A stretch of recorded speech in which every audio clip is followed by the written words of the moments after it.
Fluminense foi o primeiro clube do Brasil a ter futebol no nome. O Fluminense nasceu em 21 de julho de 1902 e o Oscar Cox, na verdade, foi um dos fundadores, mas foi o principal fundador. Com ele, outros 19 assinaram a ata de fundação do clube. Ele foi o primeiro presidente do clube, foi ele que trouxe a bola para o Brasil, e especificamente para o Rio de Janeiro, que na época era o Distrito Federal. E ele fez algo até muito diferente do que o Charles Miller fez na época em São Paulo. O Charles Miller tinha trago a bola de futebol para São Paulo no século XIX, mas só que ele tinha feito mais para atividades lúdicas, mais peladas, mais assim, não tinha o compromisso de fundar um clube ou até de fazer campeonatos. O Oscar Cox não, o Oscar Cox já veio com outra missão, com outra meta. Ele quis fundar, no caso, o Fluminense Futebol Clube, e o Fluminense, quando nasceu para o futebol, o Fluminense já mudou a diretriz dos esportes no Brasil. O Brasil, até então, tinha outros tipos de tradição no esporte. Tinha o remo, que era um esporte muito praticado, especificamente aqui no Rio de Janeiro.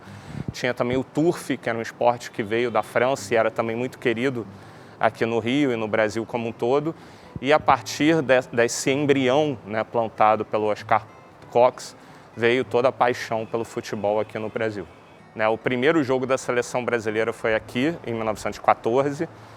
O Brasil, inclusive, ganhou do Exeter City, que era um time da Inglaterra, por 2-0. Inclusive com o primeiro gol na história da seleção brasileira feito por um jogador do Fluminense, o Oswaldo Gomes.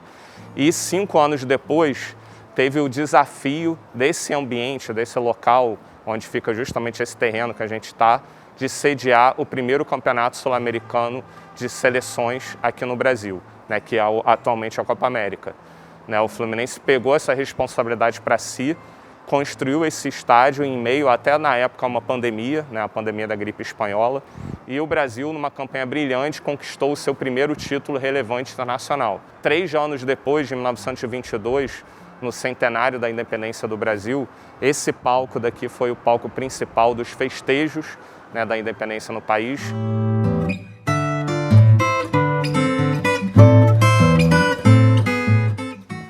Na verdade, assim, hoje em dia o mundo é muito mais dinâmico, muito mais rápido tudo. Eu costumo falar, antigamente, para você produzir algo, por exemplo, se fazer um livro, por exemplo, às vezes você durava 2, 3, 4, 5 anos produzindo um livro. Hoje em dia, às vezes a pessoa faz um livro em 1 mês, em 2 meses, em 3 meses. De uns anos para cá, muito também depois da internet, também com vários autores, escritores, pesquisadores, jornalistas se interessando também em escrever, essa produção se intensificou de maneira grandiosa, tanto que vocês viram o espaço que tem lá na sala de troféus cheio de obras recentes e oficiais do clube. Desde a memória afetiva do torcedor, que é super importante, até alguma relevância histórica, por exemplo, uma camisa, uma chuteira, uma flâmula que tem em algum jogo importante, as próprias taças que vocês viram lá que a gente expõe, as principais taças do clube. Assim, tudo isso é considerado item extremamente relevante para a história do Fluminense.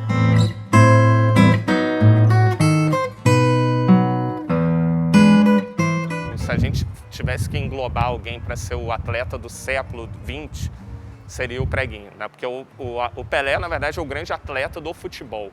O Preguinho, eu diria que ele está numa outra categoria porque ele é um multiatleta. Numa época que o atleta ele não ganhava para competir, ele realmente competia com emoção, com amor, a camisa, tudo. Era muito diferente. E até quando veio o profissionalismo, ele se recusou a receber. Ele chegou ao ponto de ser campeão de manhã pela natação, ser campeão estadual de natação, e depois ir à tarde aqui e ser campeão de torneio início, pelo Fluminense. Quer dizer, ele realmente é uma lenda, a história dele não é só ligada ao Fluminense, ele também tem uma história na seleção brasileira. Ele foi o primeiro capitão da seleção brasileira numa Copa do Mundo, ele foi o primeiro autor de gol da seleção brasileira na Copa de 1930 no Uruguai. Ele também tem uma família recheada de histórias, ele teve um irmão que jogou futebol aqui no Fluminense também, que é o Mano, inclusive faleceu jogando futebol pelo Fluminense, que é uma história inclusive muito triste. O pai dele é a cadeira número 2 da Academia Brasileira de Letras. Foi ele certamente que popularizou também o esporte na literatura como um todo e nos jornais como um todo. Se depois a gente teve Mário Filho, Nelson Rodrigues, muito se deve ao trabalho precursor e pioneiro do pai dele, né? E assim, a família Coelho Neto realmente tem uma importância histórica muito grande, não só no Fluminense, mas no Brasil e no futebol como um todo.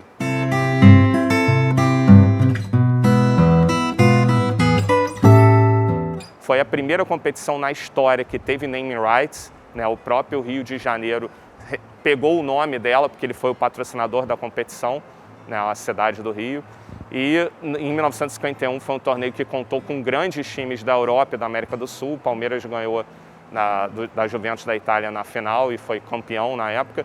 E o Fluminense também fez uma campanha brilhante em 1952. Na primeira fase, o Fluminense eliminou o Peñarol do Uruguai, que era a base da seleção do Uruguai, campeão em 1950, que tinha todos os carrascos da seleção brasileira, né, que tinha o Didi, o Tiafino, tudo. E o Fluminense, de certa maneira, vingou aquela derrota do Brasil e ganhou do Peñarol de 3-0. Na semifinal ganhou do Áustria Viena, que era a base da seleção austríaca, que foi muito bem ao longo dos anos 50, a seleção da Áustria. Na primeira fase, o Fluminense também ganhou do Grasshopper da Suíça, que na época o futebol suíço era muito forte. Também jogou contra o Sporting de Lisboa, que era um time muito forte lá em Portugal naquela década. E na final pegou o Corinthians, né, que era também um time muito forte de São Paulo, e venceu o primeiro jogo de 2-0, empatou de 2-2. E por todo mundo na época, da crônica esportiva e no mundo como um todo, aquele título foi considerado um título mundial. Vale destacar que na época não existia nenhum torneio sul-americano de clubes ou nenhum torneio europeu de clubes. Né? Esse torneio foi uma espécie de embrião para tudo que veio acontecer depois, inclusive para a Champions League, e inclusive para o formato do Mundial FIFA a partir dos anos 2000. Né? E a FIFA já chegou a reconhecer, aí depois voltou atrás, mas ela entende a importância dessa competição. Eu acho que um dia realmente vai ser reconhecida oficialmente.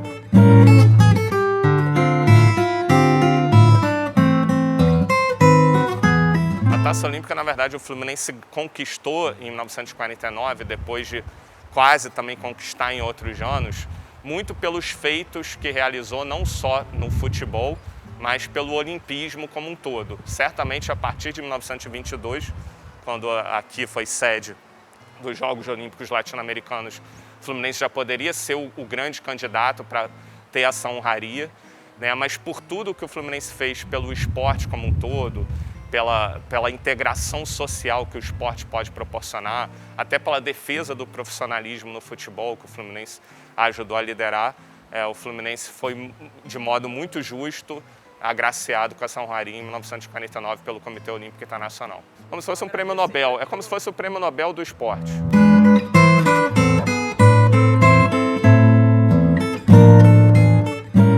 Na verdade, assim, a história do pó de arroz, quando é contada, às vezes, pelo lado de fora, é uma grande fake news, né? Eu acho que, às vezes, falta informação e falta até estudo, apuração para quem, às vezes, coloca o pó de arroz como algo racista, porque não tem nada a ver, muito pelo contrário. Né? O Fluminense foi um dos primeiros clubes já a ter negros jogando aqui. E, assim, desde os seus primeiros times, o Fluminense nunca teve essa preocupação racial, muito pelo contrário. Sempre foi um clube extremamente democrático, né? E até hoje, assim. E o que aconteceu em 1914, quando teve o jogador Carlos de Alberto? Foi um jogador que veio do América para o Fluminense. Ele já tinha o hábito de se empoar, que na época era muito comum usar o pó de arroz como uma espécie de loção pós-barba. Ele fazia isso no vestiário antes dos jogos. E a torcida do América, que era o clube anterior dele, sabia disso. E ele estreou justamente no Fluminense América aqui em Laranjeiras. E para provocá-lo, a torcida do América começou a gritar pó de arroz aqui. E, na verdade, é uma provocação que eu diria até que talvez nem tenha sido racista, pode até ter sido até homofóbica, talvez, por um lado. E o que aconteceu? A torcida do Fluminense pegou dessa gozação um grande marca, um grande símbolo, e já é uma marca assim, mais do que centenária, que é eternizada na arquibancada tricolor, com grandes festas, tudo. E algo que gera muito orgulho realmente, uma sensação de identidade muito forte para toda a torcida do Fluminense, até como elemento de resistência.